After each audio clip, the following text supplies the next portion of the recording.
Olá, querida e amável pessoa da internet, tudo bem por aí? Espero que sim. Eu me chamo Leonardo, bem-vindo ao podcast Espaço Vazio e, por favor, não reparem na bagunça. Nesse espaço eu quero te convidar a passar um tempo comigo, aproximadamente uma hora ou meia hora, não sei. Meu planejamento é muito falho, sempre passa de uma hora ou fica antes de uma hora, nunca consigo acertar uma hora em cheio. O que a gente vai fazer nesse tempo? A gente vai ouvir um lo-fi enquanto a gente faz uma filosofia freestyle. O lo-fi, que é essa maravilha do mundo moderno, a música do jovem adulto ansioso e a filosofia freestyle totalmente abstrata e sem nenhum fundamento acadêmico sobre a vida. Na conversa de hoje, a gente vai falar sobre a neutralidade da ciência. Será que a ciência é neutra? Será que os cientistas são neutros? Será que dá para confiar totalmente na ciência? A ciência não é política? Não se faz ciência com algum viés político? Então a gente vai conversar um pouco sobre isso. Eu sei, podcast não é muito bem uma conversa, mas a gente está aqui num produto digital que você tem um botão de play e pause. Você pode dar play, você pode pausar e conversar mentalmente sobre o assunto. Pensar o seu ponto de vista, pensar o que você acha sobre tudo isso. Você dá um pause, pensa me respondendo. Funciona pra mim assim, quando eu tô consumindo algo na internet e eu quero muito raciocinar sobre aquele algo, porque eu acho que é importante. É da hora a gente consumir mais ativamente o bagulho, tá ligado? Não só consumir, mas aí você dá um pause e você pensa, pô, será que eu concordo com tudo isso? E pensa, tipo, que você tá numa conversa com alguém e vai respondendo, sabe? Ou puxa assunto com alguém, fala, ó, vamos conversar sobre esse bagulho? Tá ouvindo um podcast? Você concorda com essa visão? Você acha que é isso que vai acontecer no futuro? Você acha que essa filosofia faz sentido? Aí, pô, o conteúdo ele se desenvolve mais, né? A gente conhece mais sobre o mundo, o conhecimento ele se cristaliza quando a gente coloca ele em prática. O conhecimento não se cristaliza só com a transmissão de informação, né? A gente não pode só ouvir um podcast, ver um vídeo e achar que, pô, o conhecimento já tá aqui na minha cabeça. Não. Você tem que praticar, você tem que raciocinar. Beleza? Mas se você quiser conversar diretamente, se você é uma pessoa que quer comentar, tanto o YouTube quanto o Spotify, onde estão sendo postados esse conteúdo, possui um espaço para comentários. Então comente lá. Eu irei responder e ler. Sempre lembrando da política da boa vizinhança. Então, não cometa nenhum crime no comentário, por favor. Nenhum direito humano pode ser infringido. E por favor, não me critique porque eu tenho baixa autoestima. Eu não tenho muito uma autoestima boa, então não me critique na minha frente. Pode me criticar pelas costas. Chama um amigo, chama sua namorada, sua esposa e me critica pelas costas, que vai ser bem melhor pra mim e bem melhor pra você. Ainda mais nessa semana que eu não tive sessão de terapia. Então minha autoestima tá bem mais baixa ainda. Não fiz terapia. Minha terapeuta é uma das pessoas aqui nesse verão infinito que não acaba, né? Que pegou dengue. Inclusive, melhoras. Se ela um dia ver esse vídeo, melhoras pra você, Nadine. Mas eu mandei melhoras pelo WhatsApp também. Então ela já viu o desejo de melhoras. Então, por favor, a minha saúde mental não tá lá uma maravilha. Não me critique. Então, recados dados, bora pro papo. E hoje, gente, eu não sei qual que vai ser o lo-fi que vai tocar de fundo. Por quê? Sabe a bagunça que eu falo pra não reparar? Ela tá um pouquinho maior hoje. Que é o quê? Estou sem internet, estou sem tablet. Para quem não sabe, para quem não caiu por algum motivo nesse vídeo, não assistiu outro vídeo, outro podcast, eu geralmente estou com um tablet aqui, porque é onde eu leio o texto que eu tenho que falar e é onde eu controlo o Steam Deck, não. Onde eu controlo o OBS. Então eu controlo o áudio, se eu precisar diminuir o volume do lo-fi, eu diminuo. Se eu precisar trocar de cena, que eu não precisei ainda, eu troco. Eu fico controlando por aqui pra, sei lá, porque eu acho melhor, porque aí eu não fico tão perto da câmera. Meu webcam não é uma maravilha de boa, então eu tenho que me distanciar do computador pra ela ficar mais um enquadramento melhor, que eu acho, né? Ainda é um enquadramento meio feio, que a gente não tem um cenário aqui, mas um dia teremos um cenário. Essa aqui é a mensagem pro Léo do futuro. Então, Eu tô sem tablet e sem internet. Porque meus gatos decidiram quebrar a fibra ótica da internet. E eu geralmente escolho a música uns minutos antes de gravar. Eu me preocupo mais com o texto, em ficar pensando e escrever o texto, do que com a música. Não que a música não seja importante, mas a música eu escolho antes. Então eu não tenho nem internet pra escolher a música. Eu não tenho nem internet pra configurar a música no OBS. Eu não tenho nem internet pra dar play na música, porque pra controlar o OBS de longe, eu preciso de Wi-Fi. Então eu preciso de algum tipo de controle, porque eu pego realmente a música da internet, né? Eu pego a música online. Eu não tenho um estoque de lo-fi no meu computador. Deveria ter, um bom pensamento, inclusive. Fica aí outro pensamento pro Léo do futuro. Construir um estoque de lo-fi no HD, no computador, para quando tiver sem internet eu conseguir gravar. Eu preciso gravar hoje, porque amanhã eu não vou conseguir gravar. O técnico vai chegar a qualquer momento, entre às 7 da manhã e às 5 da tarde. Não sei que hora que ele vai chegar. Não tem como eu esperar o cara consertar a internet para mim gravar, porque não funciona assim minha agenda. Se funcionasse, seria uma maravilha. Se eu trabalhasse só com internet, seria meu sonho. Aí eu poderia falar, não, hoje o destino me deu um dia de descanso. O destino falou pra mim, não, Léo, é dia de descansar. Descanse, você não tem internet pra trabalhar. Mas a vida real não é isso. Então, vai ter uma música, vou colocar a música na edição. Só não sei qual é a música, mas aproveite a música. Aproveite esse lo-fi que tá tocando aí de fundo. Que vai começar a tocar agora, inclusive. Ó a magia da edição. Tá vendo? Ó o fade in. Pra quem não é fade in, sabe o que é fade in? É quando a música começa, baixa, e vai aumentando, ó. Eu posso controlar o áudio, ó. Posso colocar mais alto aqui, mais baixo aqui. Eu tô fazendo promessas, nem sei se eu vou editar desse jeito, porque eu não tenho tanto tempo pra editar assim também. Mas, você entendeu o recado, né? Então, chega de firula, vamos pro assunto. Bora falar do assunto que a gente realmente veio aqui falar, que é sobre a neutralidade da ciência. Então vamos lá pro papo. Esse papo, ele foi... A inspiração inicial foi as duas questões com inteligência artificial que a gente teve essa semana. Eu estou gravando na semana do dia 16 de maio do ano de 2024, após o nascimento do nosso Senhor Jesus Cristo. O que aconteceu? Nós tivemos duas notícias, não sei adjetivar, não precisa adjetivar essas notícias, né? Enquanto meu gato pula na frente da webcam aí. Mas essas duas notícias interessantes, vamos dizer assim, sobre inteligência artificial. Primeiro de tudo, a gente teve o anúncio da OpenAI sobre uma questão nova de inteligência artificial, onde eles mostraram basicamente um vídeo onde o cara conversa com uma espécie de inteligência holográfica, vamos dizer assim. Não holográfica porque era em outro aparelho, né? Era numa espécie de celular, onde ele conversa com aquela inteligência artificial, e aquela inteligência artificial demonstrou ter muita inteligência. Demonstrou ser bem requintada, demonstrou que tem tradução simultânea, tem respostas imediatas, demonstrou ser um pulo bem grande na inteligência artificial. Demonstrou ser que em poucos meses de uso, pro público em geral, né? Porque o ChatGPT provavelmente estava, e agora tá passando o carro do chuchu aqui, né? Não sei se tá dando pra ouvir. Inteligência artificial me boicotando. Mas deu pra ver que o ChatGPT já devia estar, né, sendo pesquisado há muitos anos. Os desenvolvedores devem ter contato há muitos anos com ele.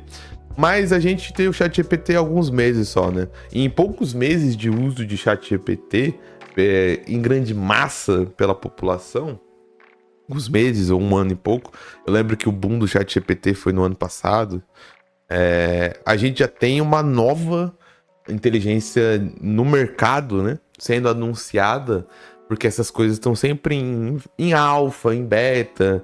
A questão é que o que eu tô querendo dizer é que a gente acha que surge do nada, às vezes, né? Tem muita gente que acha que surge de nada. Mas esses caras estão trabalhando nesse bagulho há muitos anos. Muitos anos. Eles têm contato com esses bagulho, com inteligência artificial e tudo mais. Há muitos anos.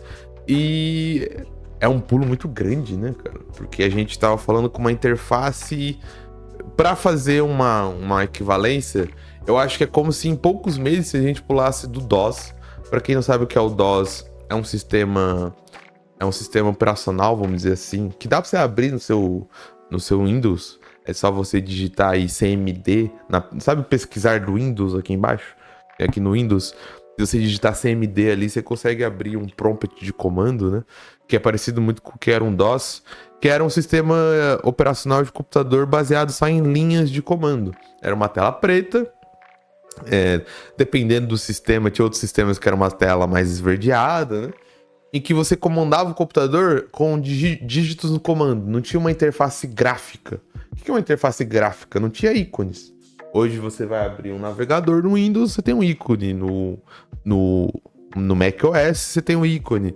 Você vai abrir no Linux, qualquer que seja o Linux, você tem um ícone. Ou seja, a computação hoje ela é gráfica, né? Você tem um design gráfico, você tem janelas.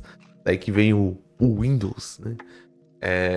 Então o ChatGPT era basicamente linhas de comando, né? Você não tinha ícones, você não tinha conversa, você tinha basicamente, era mais ou menos um DOS.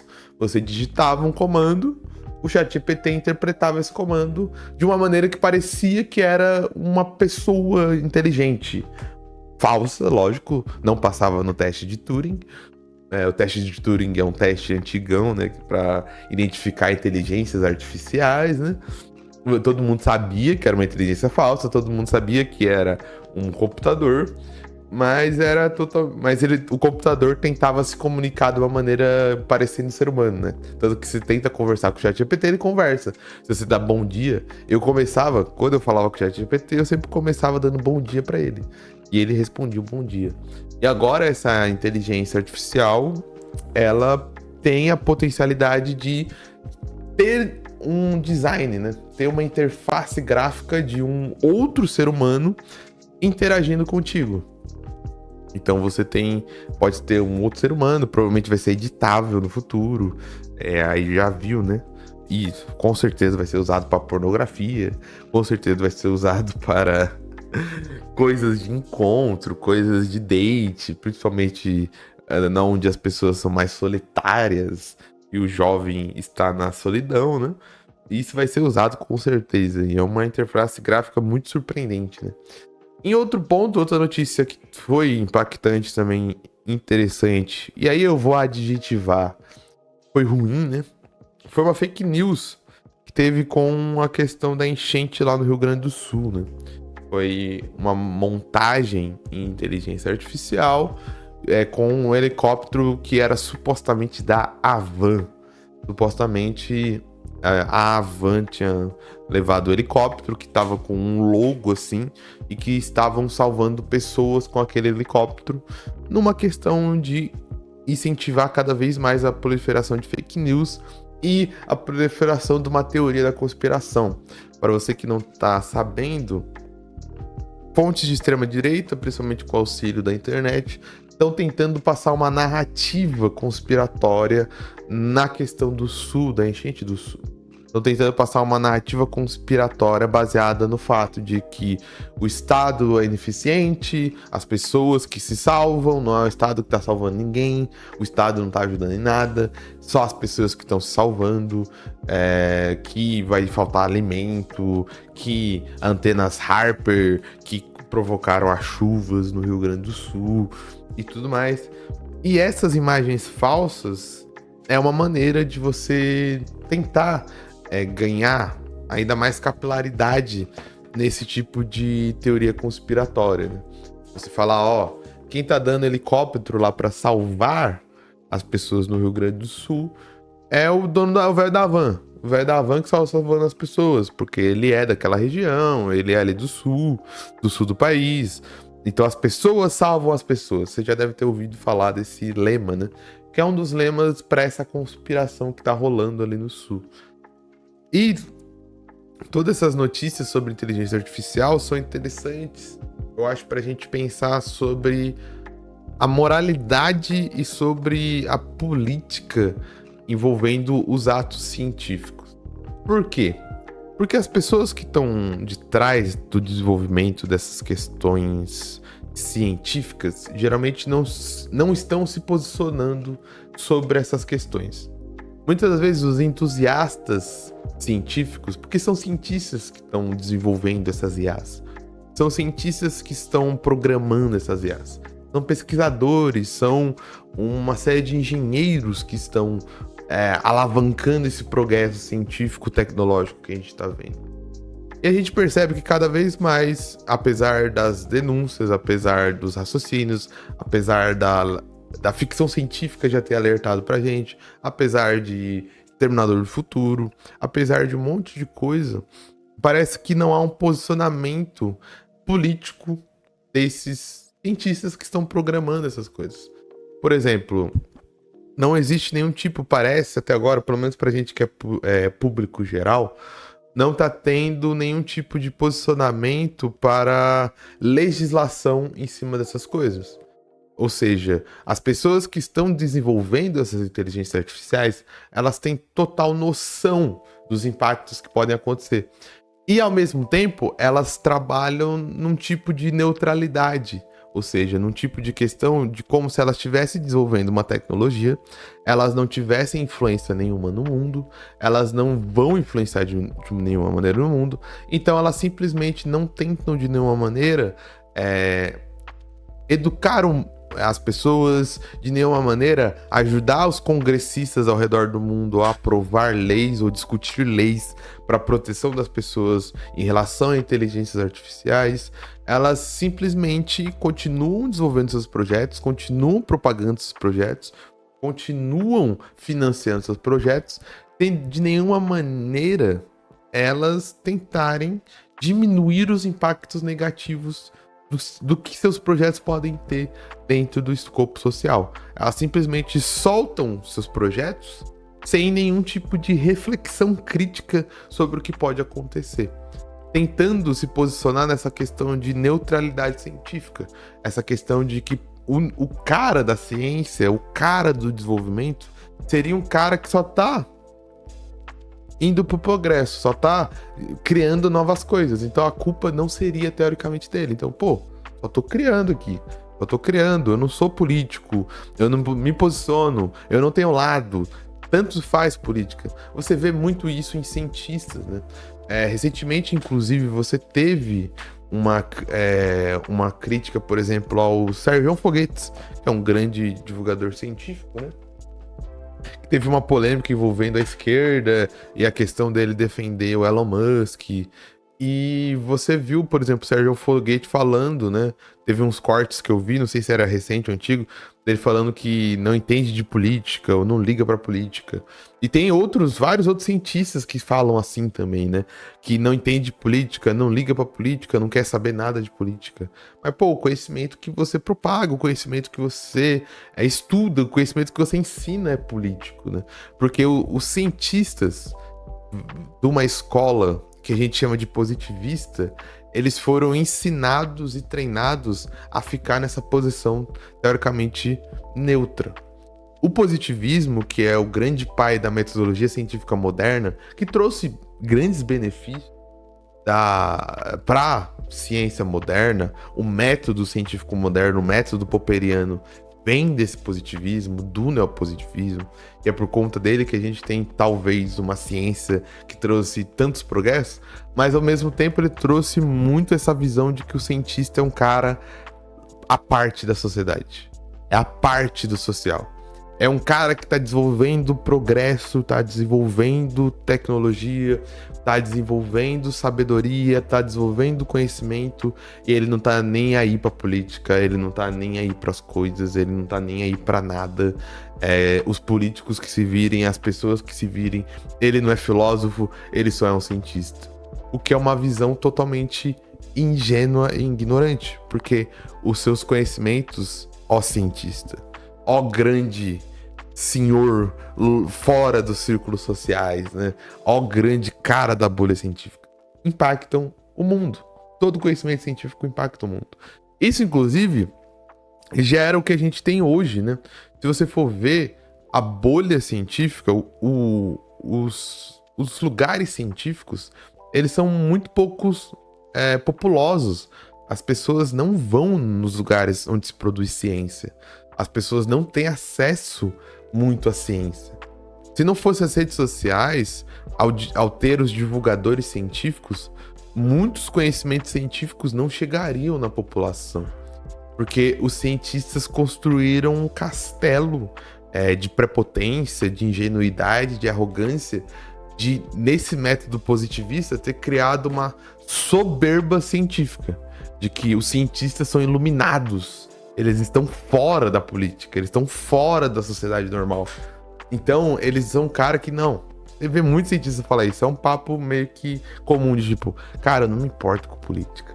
Não sei de política, não entendo nada de política. O meu negócio é ciência, o meu negócio é conhecimento. Que é um discurso apolitizante e ingênuo, porque o seu conhecimento, ele é político. Ele vem de uma política, ele vem de outras políticas que aconteceram no passado, porque a gente vive em um mundo político. As interações são políticas. Tudo que a gente vive dentro desse mundo interconectado, fora da individualidade, ele é político.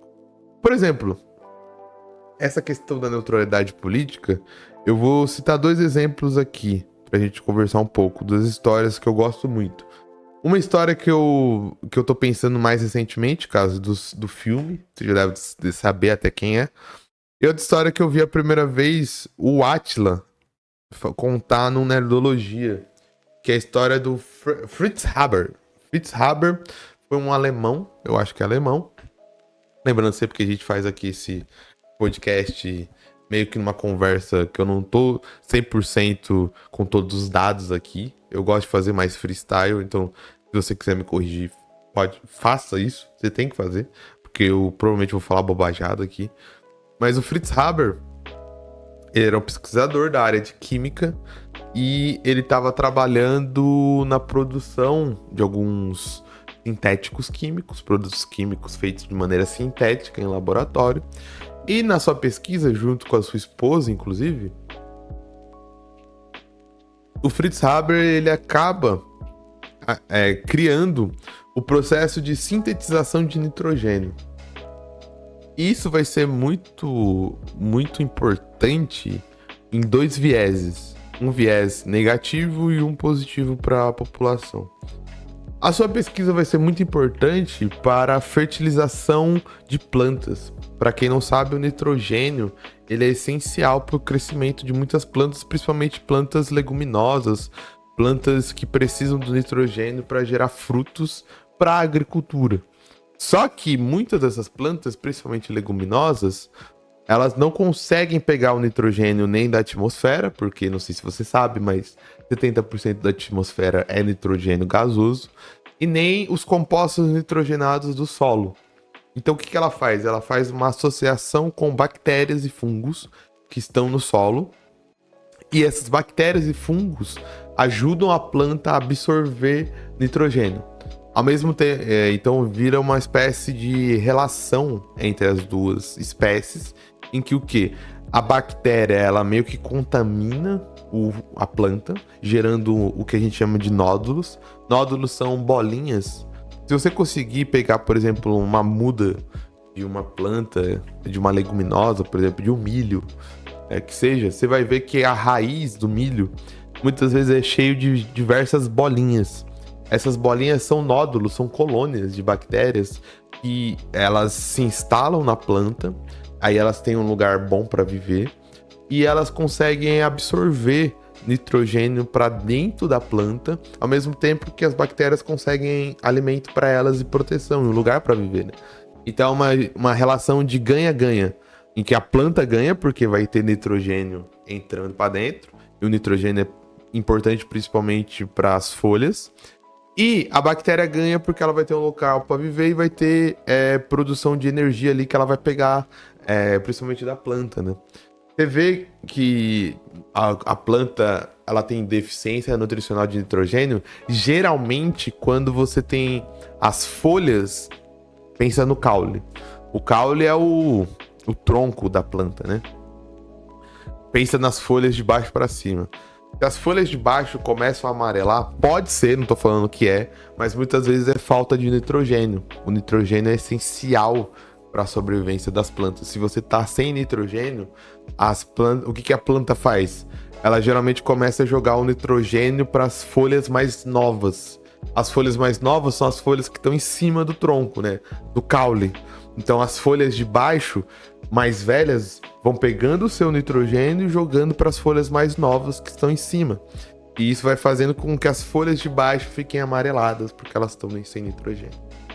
Então o processo do Fritz Haber foi essencial porque gerou fertilização química sem precisar das bactérias do nitrogênio no solo. Então você conseguia fertilizar quimicamente o nitrogênio de uma maneira que as plantas conseguiam absorver sem precisar necessariamente pegar das bactérias ou pegar do ar, né?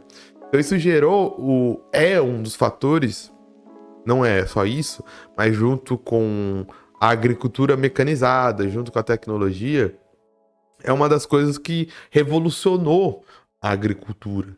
A agricultura ganhou um grande alívio, conseguiu se expandir, a gente conseguiu produzir muito mais por conta disso. E não confunda fertilização química com agrotóxico, tá bom? Fertilização química é outro aspecto da fertilização. É um processo de jogar nitrogênio para as plantas de uma maneira sintética. Não é necessariamente veneno.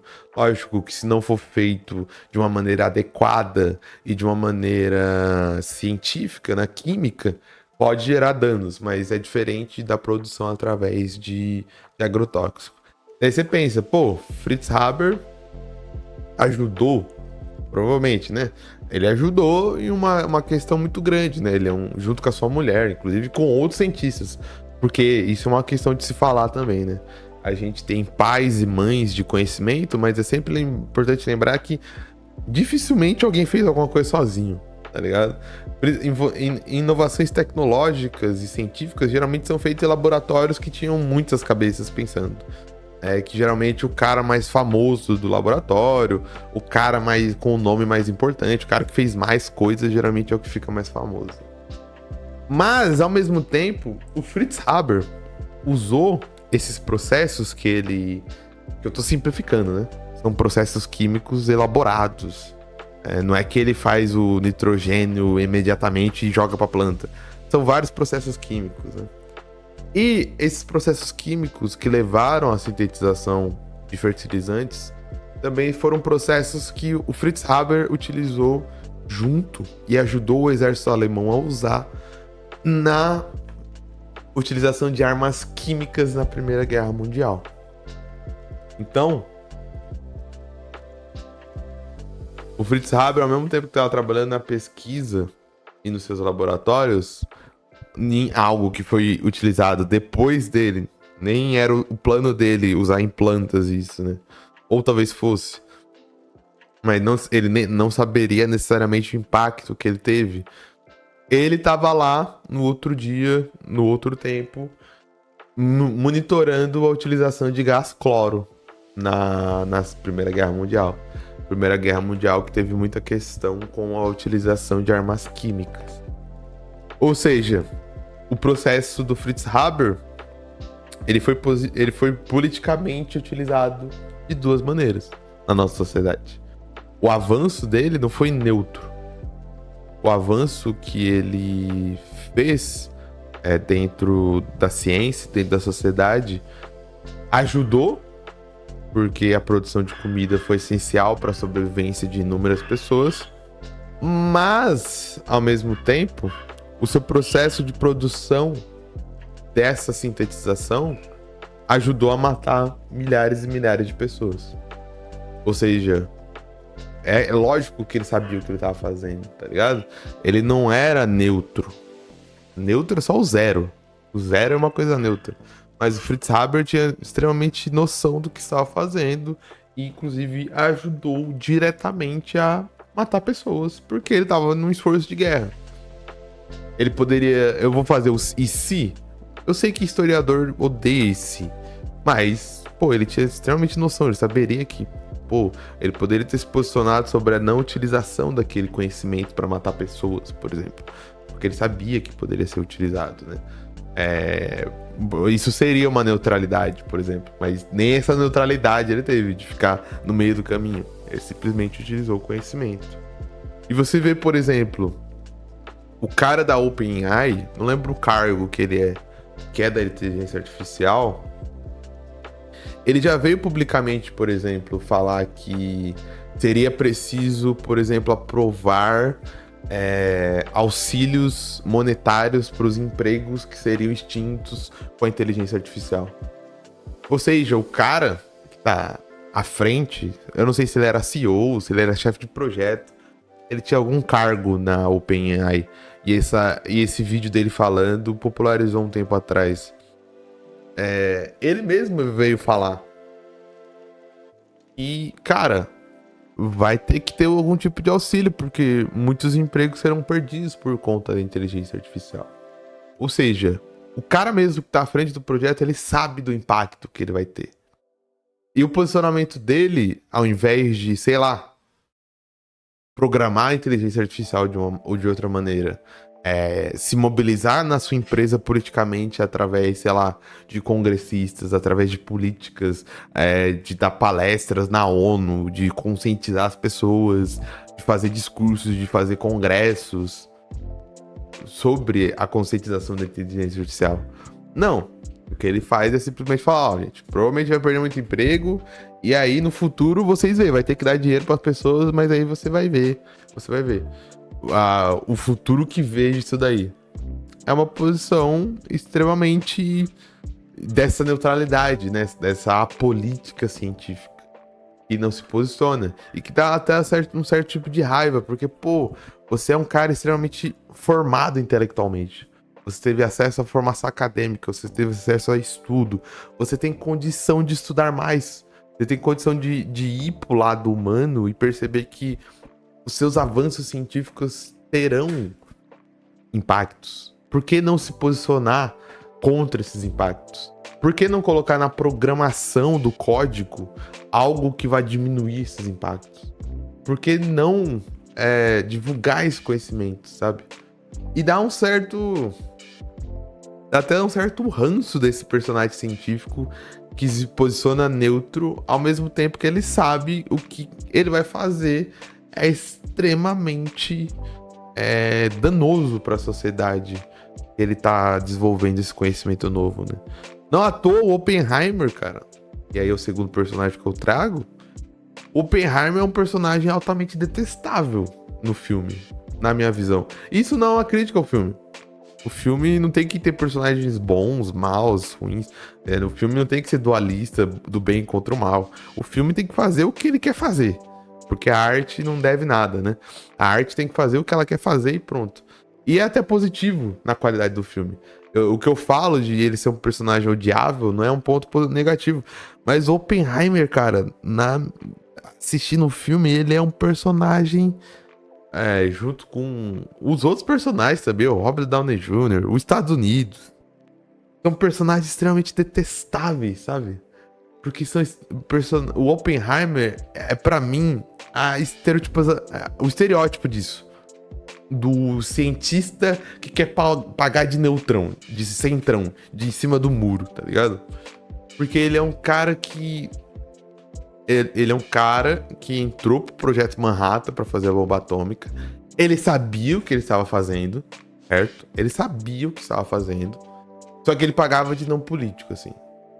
Ou ele começou a pagar de não político pra entrar no Projeto Manhattan, né?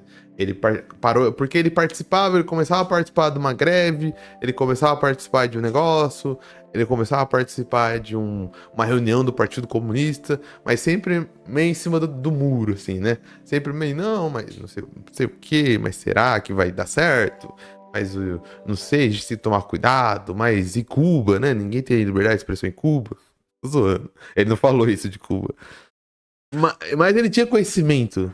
Tanto que ele paga de ter conhecimento pras meninas, né? Quando ele vai fazer um charme, ele adora falar, não, porque eu li Marx, os 3 volumes do Capital em alemão. Olha como eu sou inteligente, vem cá, me dá um beijinho. Mas na hora de se posicionar, por exemplo, contra a bomba atômica, na hora de se posicionar contra o uso da bomba atômica, na hora de não fazer a bomba atômica, na hora de, sei lá, de boicotar Porque, pô, você tava lá dentro do Projeto Manhattan, porque não boicotou, sei lá, a bomba atômica, desparafusava um parafuso, sei lá.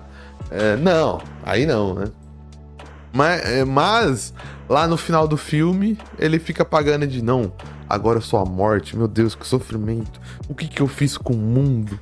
Ai, meu Deus do céu, eu posso ter ajudado a destruir o mundo. Agora eu sou Prometeus, eu trouxe o fogo pra humanidade. Ai, meu Deus do céu, o que eu fiz? A bomba atômica. Pô, mano, você não sabia? Tu não sabia. Agora tu era ingênuo. Não, agora não sabia que, pô, os Estados Unidos ia atacar a bomba atômica. Ai, meu Deus do céu, eu não sabia que iam usar a bomba atômica para matar pessoas. Pô, tu sabia, irmão. Tu sabia. Tu sabia, tu tinha plena noção que tu sabia. Inclusive, isso que torna ele um personagem odiável. Porque tem um diálogo com o Matt Damon, que é o cara que vai comandar o projeto. O Matt Damon, não é, se eu não me engano, não é general. Não tem a patente máxima do exército. Daí ele vai fazer entrevista lá com o Oppenheimer. Daí é uma entrevista bem masculinidade frágil, né? Porque é uma entrevista passivo-agressiva. Porque o Matt Damon começa a falar, não, porque todo mundo falou que você não seria um bom líder para o Projeto Manhattan. Não, daí tem uma hora que ele fala assim, mas você nunca ganhou um Nobel, né? Daí o Oppenheimer fala, não, mas o senhor não é general, não sei qual que é a patente. Daí o Matt Damon responde, não, mas se eu fizer esse projeto, eu vou ganhar a patente de general. Daí o Oppenheimer vira e responde, então, se eu fizer esse projeto, eu vou ganhar o Nobel. Daí o cara fala, mas você vai ganhar o Nobel por fazer a bomba atômica? O Oppenheimer fala, não, mas você não sabia que o Alfred Nobel, ele criou a dinamite e ele dá nome ao nome Nobel? Ou seja, o cara sabia o que ele estava fazendo. Ele usou o Nobel e a dinamite como um argumento. Ele sabia que estava fazendo uma arma de destruição em massa. Ele sabia que os Estados Unidos ia usar a arma de destruição em massa. Mas depois ele paga de Pikachu surpreso. Ele fica pagando, não. Ai, meu Deus do céu, como o sofrimento das pessoas. Agora eu sou a morte. Não, mas ele não devia se posicionar depois. Não, mas ele não tem que fazer uma autocrítica. Tem que fazer autocrítica. Mas a autocrítica dele é altamente enervante. É uma autocrítica de quem não. Eu fui pego de surpresa, gente. Rapaziada, fiz a bomba atômica no meio da Segunda Guerra Mundial e não sabia que ia matar a gente. Claro que você sabia. Faça uma autocrítica consciente, pelo menos, né? Por isso que eu falo que é o estereótipo dessa questão do cientista neutro, que sabe que os seus conhecimentos vão propagar algum tipo de desgraça, e ao invés de se posicionar na hora, se posiciona anos depois. Igual a galera agora da inteligência artificial, que tem noção, plena noção de que a inteligência artificial pode ser usada para coisas negativas, para governos autoritários, para fake news, para desemprego em massa, para pobreza em massa, para um monte de questões problemáticas. Mas é o avanço científico. Daí, daqui 50 anos, o criador da OpenAI, o criador do ChatGPT, o criador de não sei o que, vai querer pagar igual o Oppenheimer. Vai querer chegar e falar, putz, eu sou a morte. Ai, meu Deus, e agora me tornei morte. Ai, eu fui Prometeus. Putz, dei o fogo na mão do homem. Me desculpa, rapaziada. Ai, meu Deus do céu. Putz, gente. E é por isso que é totalmente enervante. Porque é um papo neutro, dessa neutralidade de a gente quer o avanço científico a todo momento, mas o avanço científico tem, sim, impacto. E é por isso que os cientistas têm que se posicionar politicamente. E é por isso que a ciência, ela nunca pode ter essa conversa de ser neutra, porque ela nunca é neutra. O cientista, a tentar se posicionar como neutro, ele é idiota, porque a partir do momento que ele se posiciona como neutro, alguém vai capturar o conhecimento científico que ele propaga. E aí que ele vai se ferrar. Se ele não se posiciona enquanto está construindo esse conhecimento científico, Se ele não se posiciona com seus camaradas cientistas enquanto está produzindo esse conhecimento científico, porque não é um cientista que tem que se posicionar, é o grupo científico como um todo. Esse conhecimento científico vai ser capturado. Esse conhecimento científico vai ser utilizado por alguém, adivinhe, que tem posicionamento político. Então, não vá achando que a ciência é totalmente neutra, que o cientista não pode fazer nada. O cientista pode fazer coisas. A galera que está desenvolvendo inteligência artificial pode fazer coisas. A galera que está desenvolvendo drones e robôs pode se posicionar. Podem se juntar para se posicionar. Pode se juntar para evitar catástrofes com a utilização da tecnologia. A questão é que a gente é capturado por essa questão da neutralidade científica e por uma questão também que é a questão do determinismo científico. De como se o desenvolvimento científico fosse algo que não pode ser freado, que não pode ser diminuído as consequências, que não pode ser feito nada, que vai acontecer e só, e pronto. É igual a questão da inteligência artificial. Por exemplo, há um tempo atrás, teve lá a entrevista do Castanhari e do Cauê Moura no Podpah, né? E eu tenho um canal que eu faço react de vez em quando, diminuiu o número de reacts, mas tem react se você quiser assistir. E eu, como várias outras pessoas que têm canal de react, inclusive canais maiores que a gente, assisti o vídeo do Castanhari, e o Castanhari e o Cauê, eles propagavam muito um final do mundo apocalíptico com a inteligência artificial, né? E eu fiz uma crítica, não sei se é crítica que fala, mas eu fiz um comentário quando reagi ao vídeo, e na época eu acho que eu fundamentei mal o comentário, eu fiz o comentário de uma maneira ruim. Eu queria comentar uma coisa e acabei comentando de uma outra maneira, que é a questão do pânico com a inteligência artificial, por exemplo, e que conversa com essa questão de neutralidade científica do Castanhari, do Cauê, por exemplo, é essa questão do determinismo. De tipo, vai acontecer. O problema que eu acho no vídeo dele não era nem ele ter medo do apocalipse de inteligência artificial, porque pode acontecer realmente. Pode dar muita merda a inteligência artificial. Só que a questão é o posicionamento que eles têm de determinismo de que vai acontecer e não tem nada para se fazer. Eu acho que essa que é o grande problema, que envolve o avanço científico. Porque eles posicionam todo naquele vídeo, e que eu acho que é aí que dá mais problema, que o apocalipse é a questão de tipo, cara, vai acontecer, tá acontecendo. Não, você sabia que fulano de tal, em tal lugar, foi preso porque a inteligência artificial fez tal tipo de coisa?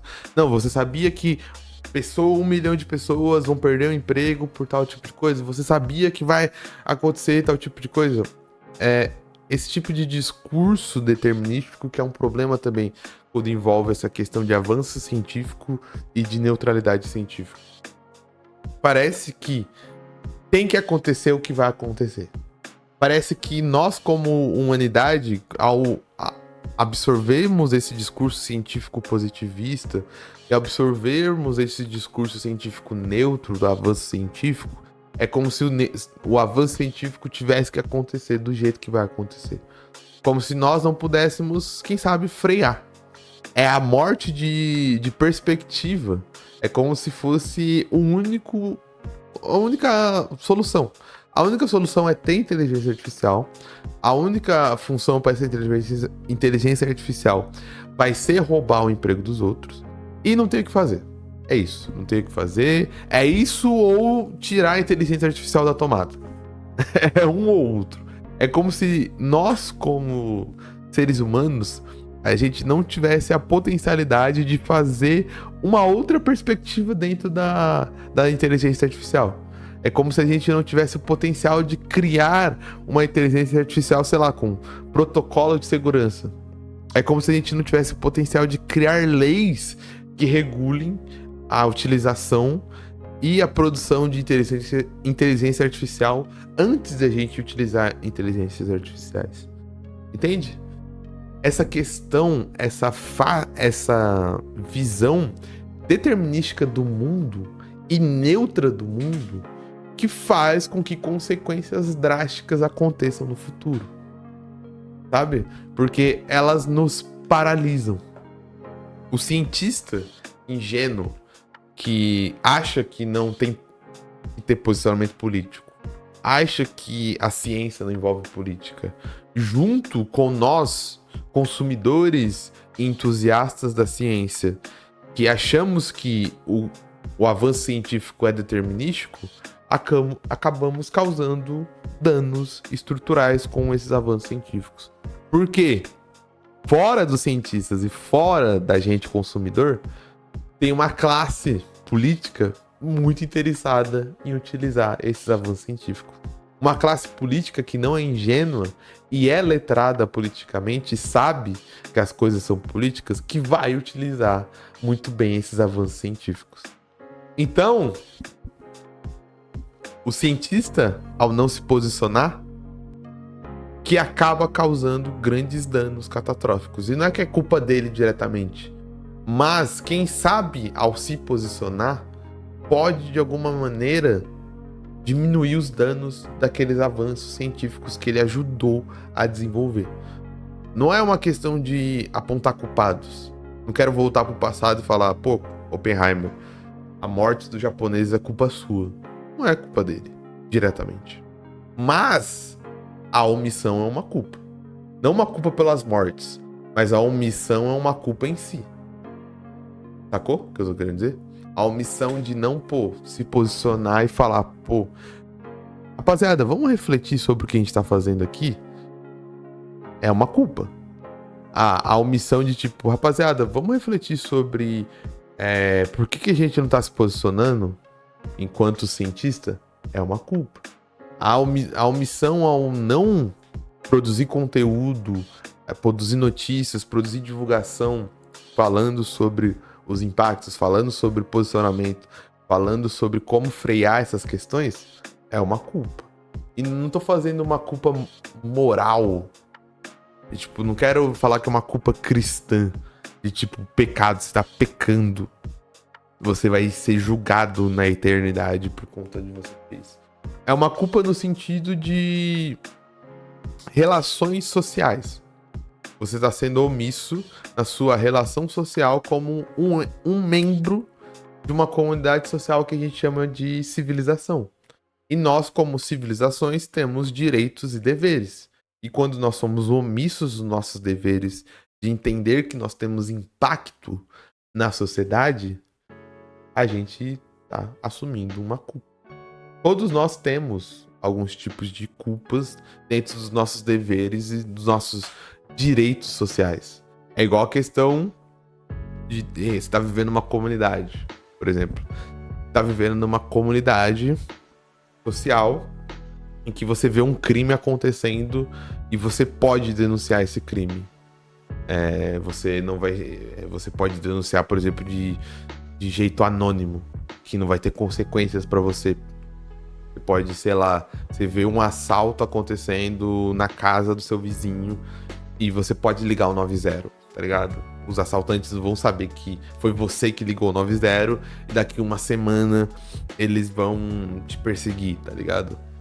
Ao não denunciar, você tá sendo omisso. Você não tá cumprindo um dos seus deveres enquanto comunidade, que é de, ajudar o seu vizinho, tá ligado? Você não tá ligando o 90. É um dever seu. É um dever seu, como membro da sociedade, ajudar um igual seu. E você não tá cumprindo. É nesse tipo de culpa que eu estou falando, tá ligado? Porque a gente parece, cada vez mais, principalmente para as redes sociais, a gente quer ficar neutro aos impactos sociais das nossas ações. A gente só quer o positivo. O cientista parece isso um pouco. Tipo, não, eu só quero o lado positivo. Eu só quero fama, eu só quero o prêmio Nobel, eu só quero um artigo com meu nome, eu só quero que as pessoas me conheçam como uma pessoa que criou tal coisa. Assim como nas redes sociais, né? Os influenciadores sociais. Não, eu não quero assumir a responsabilidade pelas minhas falas. Eu só quero que as pessoas comprem a minha camiseta, assistam meu vídeo no YouTube sem adblock e eu fique milionário. Não. Todos nós temos responsabilidades sociais. Pô, eu não queria. Pô, é chato. Pô, é triste. Pô, eu sei, é chato. Responsabilidades são chatas, mas não é porque elas são chatas que a gente não tem que assumir as nossas responsabilidades, tá ligado? E não é porque é chato, não é porque é melindroso, não é porque é irritante. E, por exemplo, os engenheiros, os cientistas, os criadores por trás de inteligências artificiais não tenham que se posicionar. E não é que eles vão ser responsáveis pelo desemprego em massa. Não é que eles não vão ser responsáveis porque pessoas vão perder emprego. Não. Isso aí é culpa do capitalismo, isso aí é culpa das empresas. Mas não é porque eles não são responsáveis diretos que eles precisam ser omissos. Eles podem e devem se posicionar. Porque neutro, de novo, é só o zero. Ninguém é neutro, só o zero é neutro. Todos nós temos posicionamentos políticos e podemos influenciar politicamente o mundo que a gente orbita, o mundo que a gente vive, beleza? E é isso. Eu vou ficando por aqui nesse podcast, nesse momento. Se você já cansou da minha voz, se você já cansou desse programa, esse é o momento de sair, que eu vou dar os recados finais aqui, vou dar o papo final e a gente vai terminar esse podcast. Indicações culturais hoje eu vou ficar devendo. Não trouxe nenhuma indicação cultural em si. Na hora que eu estava pensando, eu só fui brisando. Não pensei especificamente num produto cultural e a gente consiga refletir sobre isso. Posso indicar o Oppenheimer, mas Oppenheimer já indiquei em outro podcast aqui. Mas qualquer coisa, assista Oppenheimer e veja essa visão. Eu vou tentar passar essa visão, infectar as outras pessoas dessa visão. Assistir Oppenheimer e sentir ranço dele. E isso não quer dizer que o filme seja ruim, tá bom? Mas cada vez mais que eu assisto Oppenheimer, eu fico cada vez mais. Só assisti 2 vezes. E a segunda vez eu nem terminei. Mas sempre que eu vejo alguma coisa do Oppenheimer nas redes sociais, porque tem muito agora, né? Corte. O pessoal faz edit de filme, né? No TikTok da vida. Eu fico com mais raiva do Oppenheimer. E raiva não é... E lembrando que é do personagem fictício do Oppenheimer. O Oppenheimer de verdade, nem sei quem era, nem conheci. A gente nem sabe se era daquele jeito mesmo. Eu tô falando do personagem fictício. É do personagem fictício. E no final, só te lembrar sobre as questões do Rio Grande do Sul, né? Não sou uma pessoa que tem tanta voz assim, mas só te lembrando de doar para as questões lá do Rio Grande do Sul, porque nessa questão temos posicionamento. Não devemos ser neutros e devemos ajudar os nossos camaradas lá do sul do Rio Grande do Sul, nossos camaradas gaúchos. Então, tá tendo essa questão de que as águas não estão baixando tanto quanto deveriam baixar. Então temos que estar preparados para continuar ajudando como podemos. Então, se você puder doar para algum ente de doação, se você puder doar para a CUFA, puder doar para a Cozinha Solidária do MSTST, falei tudo enrolado. Se você puder doar por algum Pix, se você puder doar nos Correios, se eu não me engano, os Correios ainda estão recebendo. Faça seu Pix, R$5, R$2, R$10. Uma garrafa d'água já tá ajudando. Teve a questão de doar roupas, né? Mas não sei se a frente fria vai continuar. Pelo que eu vi das meteorologias, talvez volte a ficar um pouquinho calor. Então, acho que focar em água potável, em medicamentos, em comida, pode ser um bom foco nesse momento, né? De doação. Então, veja algum tipo de doação. Veja algum tipo de doação que talvez a gente não esteja falando tanto no mainstream, né? Então, por exemplo, eu acho que não se fala tanto de doação de ração para pets. A gente tem que pensar nos pets. Os pets são responsabilidade nossa, né? Porque é uma catástrofe, que a gente tem que simplesmente falar, não, vamos salvar seres humanos, os bichos a gente veja depois. Não, se você tem condição, veja de doar para pets também. A gente precisa continuar ajudando nossos camaradas gaúchos, porque infelizmente parece que vai demorar para a água baixar. E segundo relatórios das agências climáticas, teremos chuvas de novo nesse final de semana, provavelmente. Se a previsão da temperatura estiver certa, teremos chuvas novamente. Então é isso. Eu vou ficando por aqui. Um grande abraço. Ajude a galera lá no sul. Até o próximo podcast e tchau!